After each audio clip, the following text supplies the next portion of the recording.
Thanks for tuning in. I'm Tucker Breeze, and welcome up to the Nosebleeds.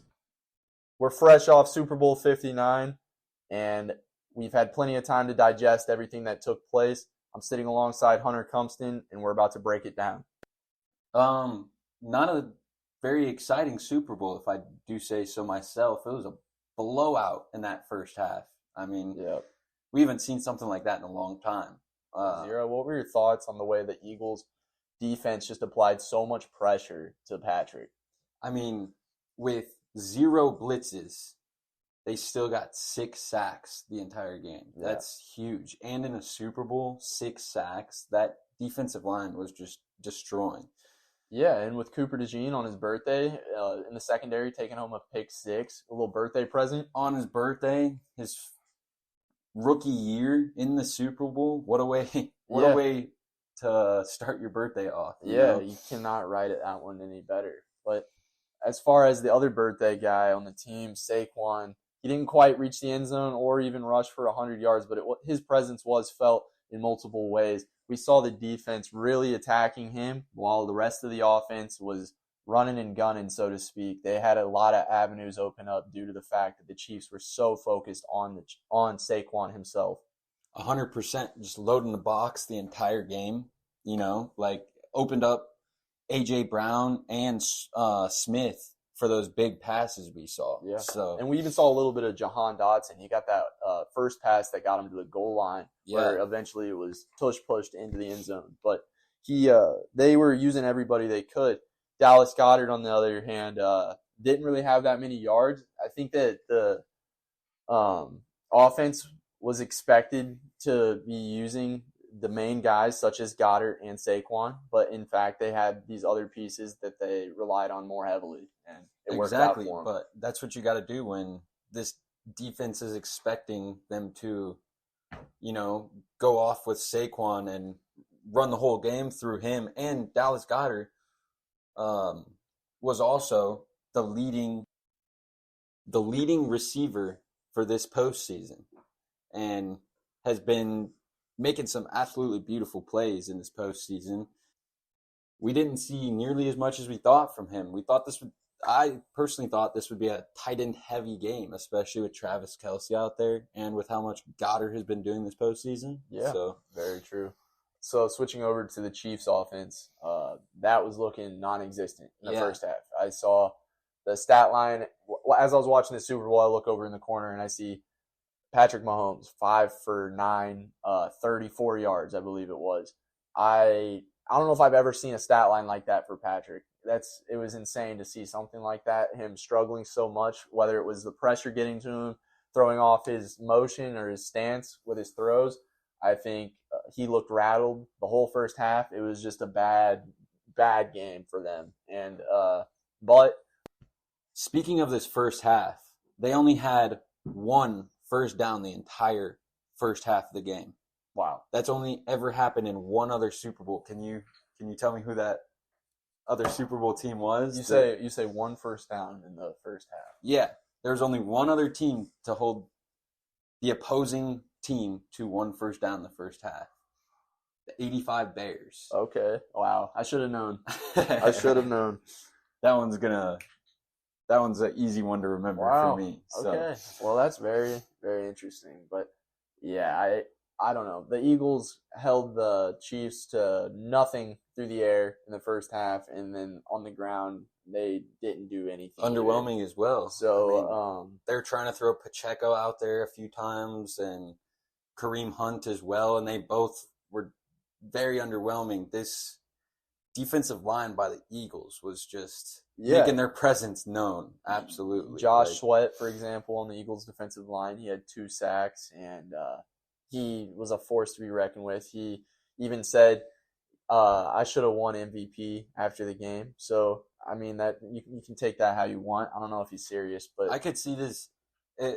Honestly, I could see them giving the MVP to the entire defensive line. I wish they could just give the MVP to that defensive line because they were out there making plays. Absolutely. So. But going into the second half, the Chiefs finally turned things around, but I think it was too little too late. Xavier Worthy got a couple explosive plays and hauled in 2 touchdowns with 157 yards, while their second leading receiver was Travis Kelce with only 39. DeAndre Hopkins also got a touchdown, his first Super Bowl appearance, rightfully so. Just to have that memory, but I'm not sure it was the outcome he was hoping for. What do you think about how things went in the second half? I mean, at least we got to see some offense from this Chiefs team, but like you said, too little, too late, you know. We also could have seen a lot more from this Eagles team, I think, if they were getting pressured to do something, but being so far in the lead, they just kind of started making the safe plays, giving it to Barkley over and over again, and making sure they didn't have any turnovers. So, and the Eagles still managed to score a couple times in the second half. And Devontae Smith actually just, I guess, made history by being the first team first player from Alabama, drafted from Alabama to ever score a touchdown in the Super Bowl. Crazy! That's insane. Who would have thought that? A powerhouse in college with no players to ever get a touchdown until now. But yeah, ultimately it was all too little, too late. Final score of 22-40. Jalen Hurts takes home Super Bowl MVP with 2 passing touchdowns, 1 rushing touchdown. He did have a pick, but ultimately takes home the MVP. So, Hunter, you predicted the Eagles to win in the last podcast, but were you expecting it to be of this magnitude? Definitely not. Like I said, I thought Patrick Mahomes was going to at least keep the game in his scope the whole time, you know? I mean, it was let go, and if you look at them just after the first half, it seemed like the game was over for them. Like, they looked defeated. Travis Kelce walking back to the locker room just looking absolutely defeated, like you said. Like, and lost all motivation. Could that be the last we see of Travis? We'll get into that, but that's something to think about. So going off of a loss like that, I don't know how you would respond. Yeah, definitely shuts down this GOAT conversation for now. No three-peat at the moment, and it might have been his only chance to ever get a three-peat. Patrick Mahomes. He's only 29. He's got plenty of time. But with the team you have now, you know, that team is going to, like you said, Travis Kelce, will we see him return? It'll be a different team next year, you know? So, well, if you're truly the GOAT, you make it work with whoever you've got. Exactly. I agree with that. We'll move on, but that's the Super Bowl in a nutshell, and it was quite unexpected seeing a domination by Philadelphia, but they are your Super Bowl champions. And moving on to the other event that happened this past week was the NFL honors. Josh Allen was handed MVP. Do you think that's rightful? I mean, for sure. I mean, Josh Allen, with the receiver core, especially that he had, making the plays that he did, you know, this entire year, I feel like he really held the team on his shoulders and showed what a good leader is. Shout out Matt Collins. I mean, he's a reliable guy. Doesn't wear shoes often, but he was always there for Josh Allen. And I think, all jokes aside, I think Josh Allen is probably the best quarterback aside from Mahomes in the league. So I think this year he showed that he is that guy. And maybe next year you can get a little farther in the playoffs. Other awards, Saquon gets Offensive Player of the Year. Definitely deserving. He could have even definitely gone for MVP. He was in the top 3 of that conversation as well. So that just shows how remarkable his year was. Absolutely. Finished the year with most yardage on the ground all time for a full season, including playoffs, passing Terrell Davis. Only needed 30 yards, finished with 57. And that was with him sitting an entire game. That last regular season game for them. So definitely excited to see him get that Super Bowl win, considering he could have broke the record and he, you know what I mean, sat out. So he deserved that, you know. He stated that this coming year will be his best year yet. So if this wasn't already, we'll see what's to come. Yeah. So moving on to the defensive side of the ball, Pat Surtain, he won Defensive Player of the Year. Definitely a lockdown corner in Denver. He's the epitome of what you want as a cornerback. Yeah, exactly. He's getting the ball. He's a playmaker. He's around the ball 24/7, and definitely deserves that. Anything to add on there? Not much other than, he's notorious for being the number one cornerback in the league and just being a lockdown corner. Yep. So, finally got what he deserves, and it's only up from here for the guy. He's still very young. He was in the same draft class as Micah Parsons. So, moving on, offensive rookie of the year goes to Jaden Daniels, of course, after a stellar year leading the team to the NFC Championship game and looking great along the way. He definitely he was up for MVP as well. I believe he finished 7th or so, but he looked insane for a rookie, and I'm surprised that he was able to catch the offense so quick and do it calmly and just look very poised the whole way doing it.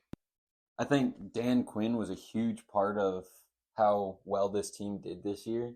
Absolutely. Especially with there's no huge names. We saw a lot of people making breakout plays and everything.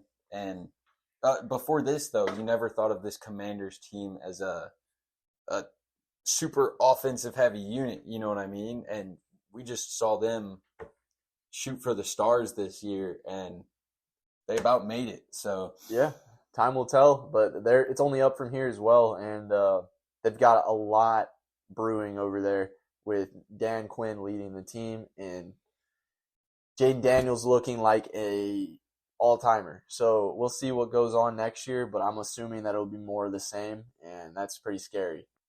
If you're a fan of the Cowboys or something like that, you would be disappointed to have to go against the Commanders and the Eagles twice a year. But little disappointed as a Bears fan too, seeing the person we could have picked. Oh yeah, going as offensive rookie of the year. Yeah, but I think time will tell, and I don't even want to get into all of that. You think it'll in the long run? Caleb might.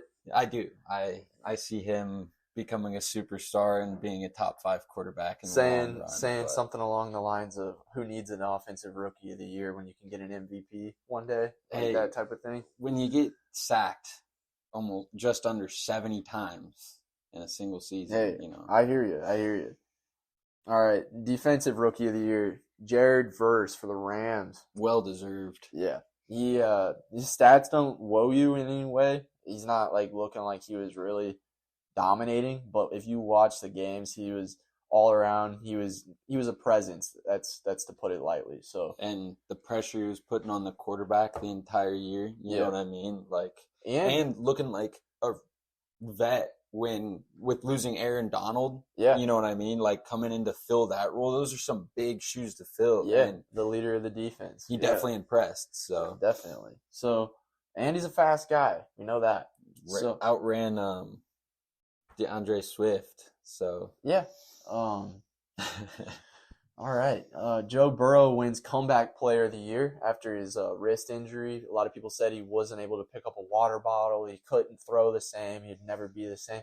But in the end, he still was leading in almost every statistical category. That does not mean that their team finished in the place they wanted to be. But he, as a quarterback, looked like something next level once again. So there's no decline in his play. Well, and it's sad to see because he definitely could have been in the playoffs if the Chiefs didn't take that heavy loss, which sent him packing. You know what I mean? Yep. He would be in the playoffs as well. You're talking about when they blew the game to Denver because they rested everybody and it was 38-0. And because of that, with that loss of the Chiefs, that eliminated the Bengals from being in the playoffs. So I mean, we could have easily seen Joe Burrow go into this playoffs games, and who knows what he could have done. Who knows what could have happened. Moving on to the coaching awards, Kevin O'Connell wins Coach of the Year after the Minnesota Vikings finished 14-3 and ended up losing in the wild card round. But it was a great season for the Minnesota Vikings with the backup quarterback Sam Darnold at the helm. So there's a lot to say about Kevin O'Connell. He's a great coach, and we'll see if he can do the same with probably a new quarterback again next year. Then going into it for assistant coach of the year, Ben Johnson, the new Bears head coach. Okay. Who didn't see this? I mean, yeah, everyone was raving about Ben Johnson this year. The most popular coordinator in the league. 100%. Yeah. So I wasn't surprised to hear that, but now becoming a head coach, the pressure's on him to keep it up. Most definitely. And what is sad to see as a Bears fan is both coaching awards going to division rivals. I will say that. Just throwing that out there. Wow. Hopefully next year Ben Johnson will maybe be in coach of the year talk. So, yep, we will see. All right, newly named head coach for the first time is a guy by the name of Kellen Moore. He will be the Saints head coach for the 2025 season. Following his Super Bowl win, he's staying in the city where he won the Super Bowl, so it doesn't have to do much of traveling to take over in this new role. But as a person with knowledge of Kellen Moore, he had some years in Dallas as a player where he didn't see the field too much until 2015. I think they went 4-12 that year, and he definitely was just a backup quarterback. That's as much to say. He came from the Lions originally, but he was great in college, and then he became the offensive coordinator for the team. Did very well. Moved on to the Chargers, and had a pretty lackluster year. Moved on again to the Eagles, and ranked second in the league offensively. So, yeah, he had his best year actually in Dallas in 2021. Went first offensively, but didn't get him a Super Bowl. So I would take second and a Super Bowl over first and playoff exit. But what do you think about him as a head coach, and especially for the Saints?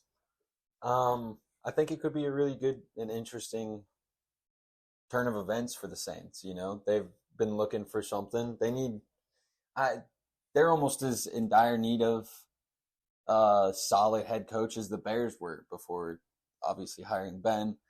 I think they need a little bit of a culture change. You know, they need someone in there that they can trust to get the job done. You know, I mean, they had Sean Payton for all those years, and that was great. But then when they moved on from him, it was just kind of like they're in this rebuilding phase, but we're not sure. And they've been hit or miss. I mean, the beginning of this season, they looked stellar for the first 2-3 games. Yeah, I mean, the first 2 games they wiped out the Panthers and the Cowboys, both put up 40 on each of them, and but then you see what they did the rest later of in the season. It was the rest of the season. There's a whole different story. Yeah. So they needed a change, that's for certain.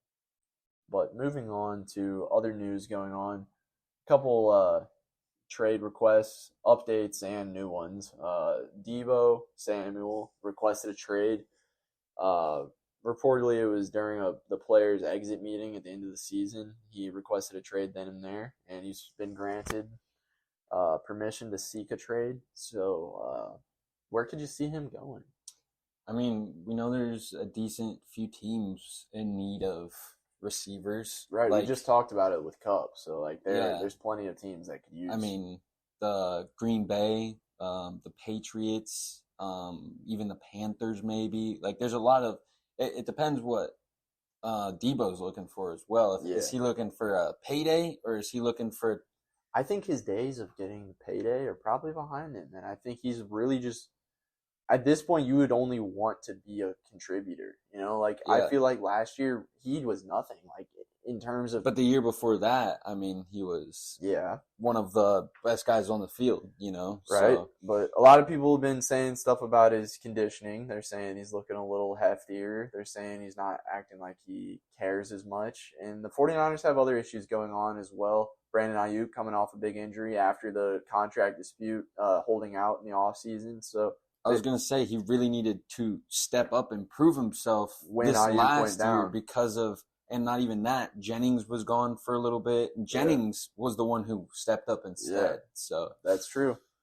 So yeah, I don't know. I could see Debo going multiple places. I'm sure there'll be a good market for him just because of the versatility. You can put him in the backfield and he's going to make plays. You can he can be a receiver and he's making play. Like you can kind of put him and scheme him in a lot of different places, which that's his biggest value. So yeah, yep, he is a Swiss Army knife when healthy. So, the other guy I mentioned was Cooper Kupp. His market is reportedly complicated because of his injury history and he's reaching his 30s now. So his market is not non-existent at all, but it is slim pickings as to who's going to use him at the value that he is. And that could be as a second string receiver, that could be a third string, something along those lines, but he's going to still, I see him being traded soon.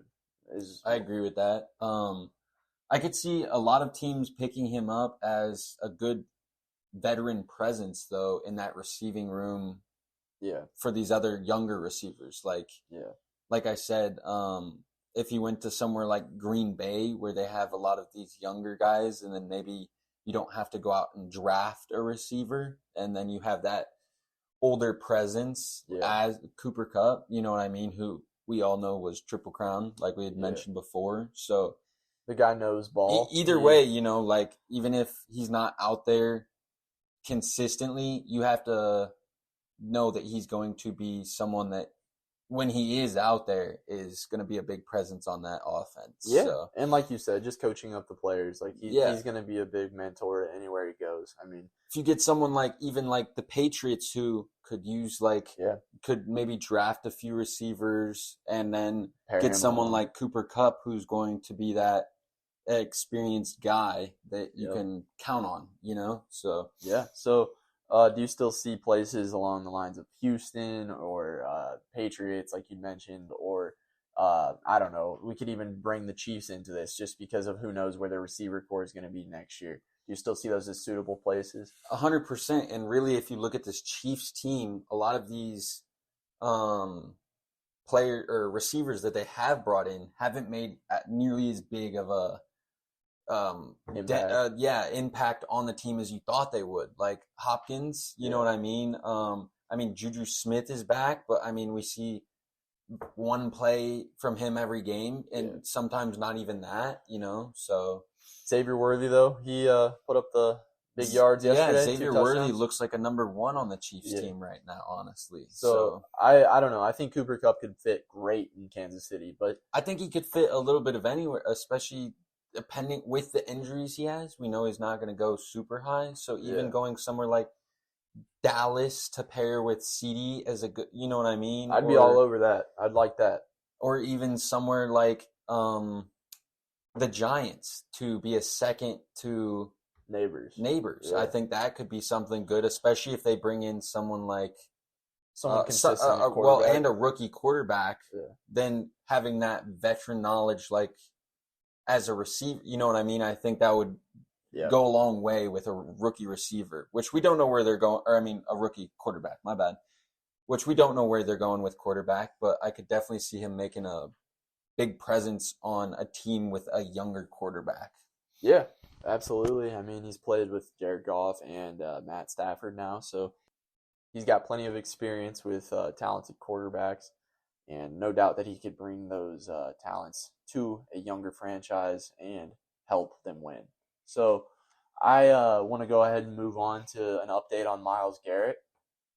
Do you have anything about like teams he's wanting to go to or stuff that he's hinted at? I know I've heard a lot about him talking about the Commanders or the Eagles. Of course. I don't necessarily see him going to the Eagles. I could definitely see him going to the Commanders. But with what we saw this Eagles defensive line do in the Super Bowl, I don't think he's really necessary there. I think they are studded out there and could like either trade back in their picks and get, you know what I mean? I think there's a lot of options for them, and I don't see that being their top need. So okay, I mean, they don't have many needs though. So no. I mean, it's not not going to happen. There's definitely a chance he still could go there because, I mean, they don't really need a first-round pick. They have good O-line, good receipt. They have a lot of good players. So they are actually one of the teams that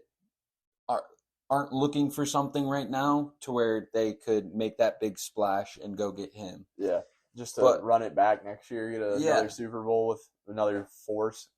So you mentioned the Commanders would be an even more likely spot.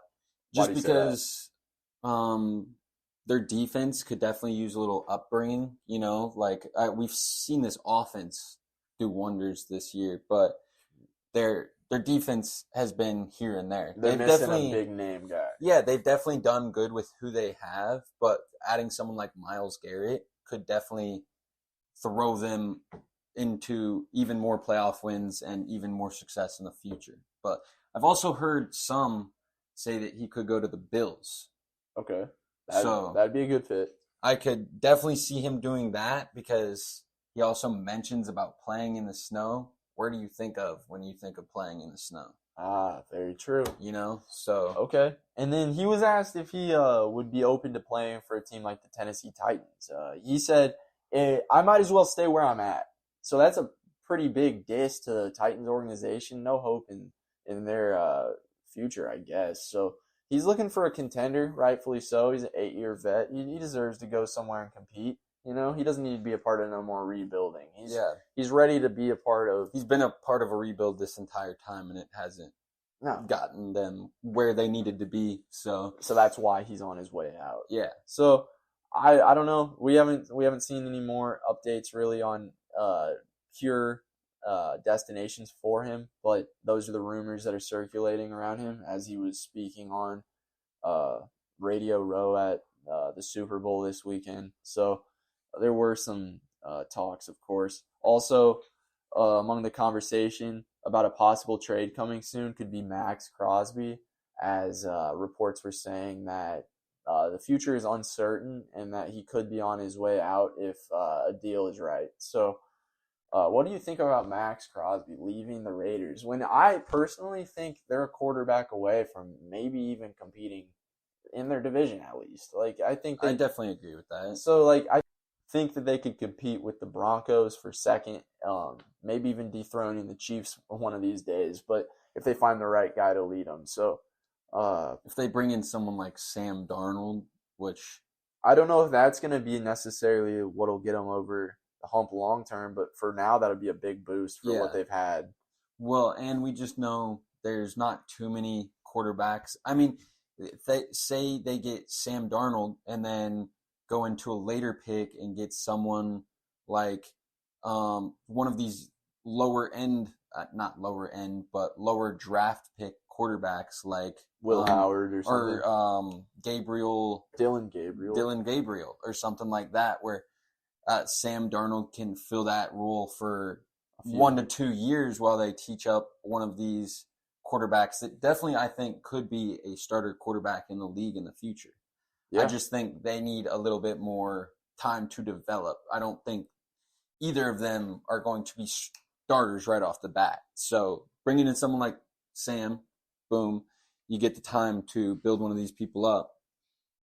Absolutely. So I've even seen connections of them with Shador as well as Jalen Milroe. So whether they were to trade up and get a guy like Shador, that's looking for starter day one type of move. Yeah. But if you were to go and not trade back, but maybe pick up Jalen Milroe in like the second round, or if he somehow slips down to the third, I saw he was kind of losing steam on draft boards. So maybe I've heard Dylan Gabriel was outperforming him. Yeah, at the Senior Bowl. Yeah. So Jalen Milroe could slide to the third, but I think the Raiders have multiple options here. Sam Darnold is looking like it's a good fit. I've definitely seen those rumors as well. But Max Crosby could go to a lot of different teams and that are closer to a Super Bowl than where he is now with the Raiders, I would say. Right, and you said the Bills for Myles Garrett. Why not the Bills for Max Crosby if that doesn't work out? I mean, that would be huge. I mean, the Bills are literally one piece away from getting a Super Bowl, in my opinion. And they definitely could use receivers, I think, is definitely one of their top need, even though we've seen these guys that we didn't think would do much. I mean, they still got them pretty dang far this year and even in the playoffs, but Yep, absolutely. making one big play like getting Max Crosby. We saw this Bills team put up 40 points time and time again, but they also let up 40 points time and time again. Right. And we're letting up a lot of... So you're right then, a defensive playmaker of that caliber would probably do wonders, honestly, because they're really relying on defense, basically Von Miller and Russo and they're really just looking for Josh Allen to sling it, and that's how they've been winning. And no diss to the Bills defense because it still made plays, and of course you got guys like Milano. And their secondary is pretty Milano, good. I like their secondary, But yeah, you're right though. That would be a great fit. I think the possibilities are endless when it comes to these trade scenarios. You could probably dial up any destination for these guys other than where they're at. It would look better. I mean, a lot of teams are looking for a defensive end or just any help in the defensive line, so that could make a huge impact on a team. We saw in this Super Bowl how much the trenches are literally deciding games. Absolutely. And the type of compensation for these players, like we talked about how Myles Garrett would be along the lines of like a first round pick, maybe another first round pick, or we've heard situations of him being like a 1 and a 2 with a player. Yeah. So then you got Max Crosby. Do you think he's similar? Do you think he's a first round pick worthy player? I would say so. I don't think he's worth as much as Myles Garrett going off of stats wise, but honestly, I think he would be just as big of an impact as Myles Garrett. I mean, he's younger. He's younger, and I think he is more of a leader. I think if you see what he does with his defense, the energy he brings, the electricity to every snap of the ball, it's hard finding someone like that. You know what I mean? Like bringing that energy to the entire team, He's got some pretty sick ink too. I'm not going to lie. Yeah. So no, definitely think Max is I'd say he's worth a first round pick. I don't know if he'd be worth 2 first round picks like Myles, but he's a defensive presence that you can't really replace. So if you can get a guy like that, you're going to get him. So, and like I said, just he's electric, and I think brings so much energy to a defense that I think he could make a good or average defense just excel beyond what they were doing, Yep. All right. Next up, we got the Jets and Aaron Rodgers. Looks like they're going to part ways and seek different options at quarterback. So, what are your initial reactions to this? I kind of saw it coming, but I would say Aaron Rodgers might not have. I don't know if he knows where to go now. I'm not sure what's going to happen. Well, I'm sure either way there's teams out there that he could definitely go to, like the Titans. There's definitely. But does he want to end his career in a situation like that? I mean, I know he's got to face reality, but is he still one of them ones out there? Or is he kind of at the point where he is a Titans quarterback? From what we've seen, they were not doing good this year, kind of wanted to put blame on the coaches, so they fired coaches mid-season. We saw that didn't really help. We saw them bring in Devontae Adams. Yeah. And, that really didn't pan out nearly as well as they thought either. I believe they went 2-8 in his 10 games. So we definitely not a big as change as he should have made. You know what I mean? And really, he just doesn't look like. But you don't think Aaron Rodgers under Aaron Glenn would be a good combination for at least a year to see how it works out? Maybe to help mentor a young quarterback in the process? I think he definitely would rather go back now that they have Aaron Glenn, especially because this Jets defense was so good 2 years ago. You know what I mean? They were a top 5, top 3 defense. But when you look back at this last year, even though they had mostly the same players and everything, they looked quite lackluster on their defense. So, even just being able to have a great defense, knowing you're going back to something that's going to be a stellar defense, it makes you have to worry less as a quarterback, because when you're trying to go to a team like, say, the Titans or something, they're going to be a lot more dependent on offensive performance. You know what I mean? When they don't have a notorious top 5 defense. So Yep. I definitely see him wanting to go back because of the change, but I don't know if this Jets team wants to give it one more year and try it again, or if they want to start the rebuild now. Because with what we saw from Aaron last year, it's hard to believe that he could be a Super Bowl contender next year. And why spend the money and bring him back for another year if you don't think the only reason you're bringing him back for a year is if you're making a Super Bowl run. Yeah. And are they doing that with Aaron Rodgers at the helm? What do you think? I don't think they're at that stage. I think they're lucky if they'd be sniffing the playoffs. But I think with this new regime they've got going on, it's in my opinion, it would be smart to keep him around. But it does take a big spotlight towards him, and it wouldn't let what's needing to be done, such as putting in a young guy. It would kind of take away that. You'd feel pressured to keep, Aaron Rodgers, what do they call him? What does Stephen A. call him? He's a bad man. Like, that's Aaron Rodgers. But is it anymore? I'm not sure. But he'll ride off into the sunset at one of these points. One of these days he's gonna call it quits, and that might be this offseason. But yeah, I think best term would be if they were able to keep him around and have a good young guy in there that he could mentor while letting the young guy get the playing time for a little bit, at least this year. I just don't see that happening. If he sticks around, I think he's going to start the whole year. So that's my take. Well, then if the Jets say no, we don't want you coming back, do you see him going out and trying to play for another team, maybe like the Raiders or maybe the Raiders? Or something I don't like think that, the Titans, but because I don't think he wants to end that way.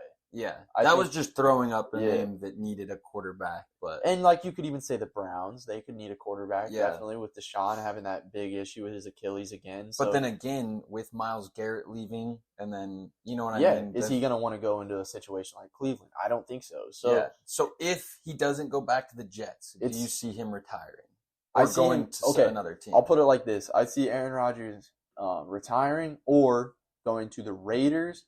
There's 2 teams, right? Yeah. I see the Raiders, Okay. and then the other team is the Jaguars. And the reason I say that is because Trevor Lawrence, he just got this deal, right? Yeah. But they had a very disappointing year. They just brought in Liam Cohen. I don't know what this guy's thinking, but if you have a chance to bring in a guy like Aaron Rodgers, why not Yeah. compete for the starting job with a guy that disappointed after earning all this money? If you don't end up using him to start, you have him on your roster to help lead the team with a young team. And teach up Trevor as well. Exactly. So I can see those 2 places, and if that doesn't happen, yeah, he'll retire. I don't see him making a big contribution anywhere, really. Yeah. And we all know he's going to be a 1-year deal. Like it's not like he's going to be a long term. No. So going to somewhere like the Giants or something like that, Yeah. I see the Giants wanting something long term, especially Definitely. with their uncertainty the past few years with quarterbacks and Yeah. injuries with Daniel Jones. Jones. My bad. I see a lot of these teams wanting something long term, and I don't think he can fill that role. I think he's gonna, if anything, play for a year and Try to end it on a good note. Yeah. Even if it's not a Super Bowl, it's not too hard to end on a better note than you did last year. Yep. So Absolutely couldn't say it better. Next up, we got a topic that we kind of dove into a little bit as we were discussing the Super Bowl, but Travis Kelce, there is speculation that he could retire, just based on the fact that his play has been declining, and he's got about a $20 million cap hit for 2025, be the highest highest cap hit for tight ends across the league. I don't know. I think there's a chance they cut him or I think there's a chance he retires before they have a chance to. He's definitely not going anywhere else. That's what I'm saying. It's either Chiefs or he retires for sure. That's what I'm saying. It's who can make the decision first. My thing is, I think if he won this year, I think he's retired. No doubt. I think he would have retired. Because of losing this year, there's a chance that he comes back and at least tries to get one more ring. Do you think he takes a big pay cut then? Yeah, because, I mean, what is that to him? Like, I mean, especially with the notoriety and fame he's gotten most recently with commercials. But does he think that he's lost a step? I mean, with how I saw him in this Super Bowl, he didn't look like Travis Kelce. I mean, even not only, let's talk about the route running that we normally see from Travis Kelce that was not there, and getting open and into free space like no one else. That's what he's notorious for. We did not see that. He got 39 yards in the Super Bowl game, which if you look, he did, I think, 117 in his best game in this postseason, which Mahomes only had like 180 yards that game or something. So it was basically Travis Kelce taking the reins and running with it. But, I mean, even the blocking, I saw multiple plays where his blocking was lackluster. And he even mentioned to a reporter that asked, did you still think there was a chance after the score of the first half coming back onto the field? And he said there was definitely a chance, which if you look at videos of him and everything in that second half, he just seemed depleted. He wasn't giving the energy to the team. If you look at these games that they're winning, he's one of the people leading this team and bringing the electricity to this team, and he just wasn't providing that. And I think that's one of the things that crippled the Chiefs this Super Bowl. So yeah, among others. But yes, he looked very, I think just down is a way to put it. He did not look like himself. So could be the end of the road. Next up, we got a couple coaching moves, some slight acquisitions amongst the Bears and the Cowboys. We'll go ahead and start with the Bears. Yeah, Cannon Matthews to the Bears as their nickel and cornerback coach, and he was a former Dallas defensive assistant. So, yeah, I mean, not too much to say there. Just fills a need. They need fills a need, and it's like we're swapping players at this point, or coaches at this point. So yeah, Dallas has hired 4 from the Bears staff from a year ago. So, and I believe we've hired 2 from the Cowboys. So yeah. All right, so moving on to the Cowboys. They are hiring Ken Dorsey. You might have heard the name. He's going to be their pass game specialist and analyst. He previously was with the Buffalo Bills in 2021, 2, and 3, where he was offensive coordinator in the later stretch of those years. He, in his lone full year as offensive coordinator, the Bills ranked second across the board offensively. And his second year, he only got 10 games in, and then he was let go by the team. Following that, he went over to the Browns and got fired once again. So this guy is on a downhill slide, and but he brings some passion, and he's got some fire and maybe some knowledge as well, I'm hoping for. So we'll see what we got there. Dallas also hires Steve Shimko as their quarterback coach. He used to be Boston College's offensive coordinator. He also spent time with Brian Schottenheimer back in Seattle during those days with Pete Carroll. Carlos Polk is the new assistant special teams coach. He's a former player in the NFL. So that rounds out Dallas's coaching staff. They've now filled every void. And that sums up the coaching cycle amongst our teams. Do you got anything else to add that you're taking from this hire? I mean, Ken Dorsey, passionate guy or crash out? Yeah, Yeah, he has that video that's been a couple years back. They lost last second to the Dolphins, and he was up in the booth and he smashed his tablet into the table and threw everything on the ground. And to sum it up, he was not a happy guy.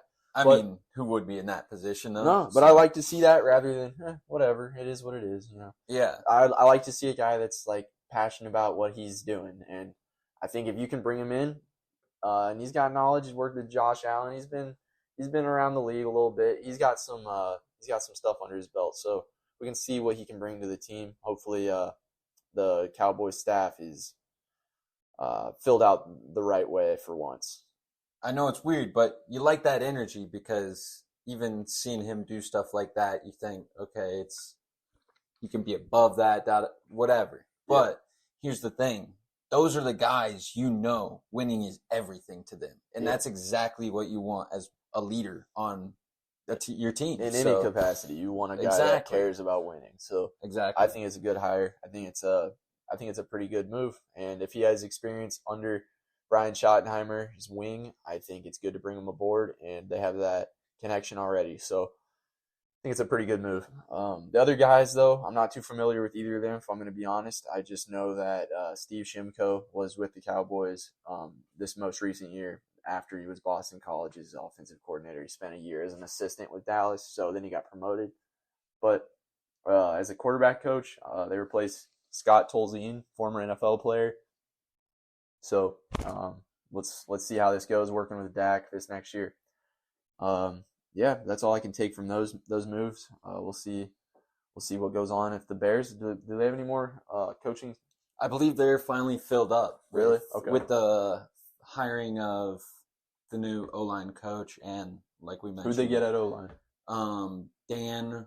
Roushar. Roushar. Yeah, Roushar. I don't know exactly how previously with the Saints, and which I I think will be hopefully a stellar pick. I mean, had some All-Pro and Pro Bowls players that he's the one who coached up. So I hope he makes a big change on this O-line because we for sure need it.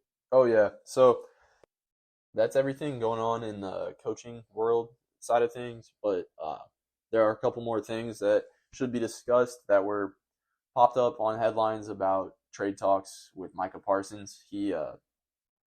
Headlines were saying on Super Bowl Sunday that Micah Parsons is not in the trade discussion for Dallas right now. But there has been internal discussions about whether to pay him or trade him. So, and to trade him for a king's ransom, I might add. Dallas this next year will be paying Micah Parsons $24 million thanks to his fifth-year option. He's still on his rookie deal, so this is the final year of that. So you either got to figure out if you're keeping him around or getting rid of him quick. So extending him beyond that will cost at least around $30 million. So, Nick Bosa's making 34, and I think he's probably going to reset the market. If you're paying Micah, you're probably paying him top dollar. So he did say on February 7th, he said to Jordan Love, actually, when he was trying to recruit him to the Packers, he said, "I'm a for-lifer," and then later on said, "Jerry's a much better GM than y'all think. I've never seen anyone else treat their players any better." So although Micah obviously hasn't played anywhere else, I think what he's getting at is that people have this just overall hate and animosity towards Jerry Jones as an owner. I mean, I can't say that they shouldn't or whatever, but that's up to them to decide. I think there's a lot of reasons to be upset with the team, but you can't always point the blame at one person in any situation, whether that be a player or person. It's just an overall not working out amongst the whole organization. So Micah wants to stick around. I think that there's going to be talks here soon. He did say that, quote, "We've had good talks. Jerry's my dog." So I think that those are some good signs, and I like to think that there's nothing to worry about, really. I don't see anything bad happening, but I mean, there's been some crazier things happen. But like we said, it's business, you know? I mean, absolutely. He wants to stay, but that doesn't mean this Cowboys team has the money or the cap space for him, which I'm sure they'll move things around for him. Yeah, exactly. So in order to do that, they're going to have to restructure a bunch of contracts, just push the money back a couple of years, put him in this hole. Make a few cuts. Yeah, exactly. So you're gonna be making some moves if you're keeping him around. If not, you're trading him for at least a first-round pick and then some. So my gut tells me they're going to keep him some way or another. They're going to find a way, whether that means that prohibits them from getting other players, which wouldn't surprise me, but I think they'll find a way to keep Micah. I don't know how that goes about helping the team out overall, though. But obviously, Micah's a great player, and I would hate to see him go. I do know this. The Bears would welcome him with open arms. We've heard it from multiple players. Well, I'm sure they would. I believe Jaquan Brisker, Caleb Williams. I'm sure they multiple would. players have commented on letting 11. And if you've got everybody wanting you, then I think we should find a way to keep him. Yeah, 100%. Definitely, honestly, at this point, I would say your biggest presence on defense. You have to scheme for this man. Absolutely. So, I mean, even if Duran and Trayvon are fully healthy, I think he's still your biggest presence. That's your defense. And before with who was his counterpart? DeMarcus Lawrence being out, or is he coming back next year? Free agent. So I mean, do you re-sign him as well, or do you go into draft and look for somebody to pair with him, or what are you thinking there? So DeMarcus Lawrence will be, I think, 33. Definitely getting up there, but had some big injuries along this year. Has had some big injuries, but when he is healthy, and we say this about a lot of players, but when they are healthy, they are unstoppable. And I think DeMarcus Lawrence, if you can keep him around on a cheap deal, another 1 or 2 year deal, I'm all for it, but you obviously got to. But knowing you have to pay Parsons soon too, maybe they make the move and go into draft or something. Absolutely, yeah. If you can't get a cheap deal for DeMarcus, like a $5 million or something along those lines, then I think you have to look in the draft. Yeah, which I mean, the draft is chock full of some talented guys, and a lot of people aren't looking at these defensive ends being high other than Green, and which we know is going to go quite high. But other than that, I mean, you guys could pick someone in the second round or something and possibly get a steal, because it doesn't seem to be one of the target positions this year. You know what I mean? Very true. Moving on to your team, you got another guy that was a starter for your offense. He's a free agent now, Keenan Allen. Do you want him back? What do you think is going to happen? I hate to say it, but I don't want him back. I think we need to keep the money for O-line, D-line. I think there's a lot of positions we need out there right now. And let DJ Moore, he's always been our number one, but let Rome Odunze fully step into that number 2 position. Other than that, kind of underwhelming this year a little bit. Like, we saw some definitely good plays from him, and he kept us together some games, but at this point, I think it's better to part ways. I think we could either bring in a rookie player and save our money for positions we need. It was awesome, that receiver group we had for a year, but that didn't help us out much when we were in dire need of these other positions. So nope. I think that wraps that up pretty easy. All right. Yep, and I think that wraps it up. So thanks for tuning in to the Nosebleeds. Thanks for making the hike up here, and we hope you tune in next time. Until then, wipe your nose.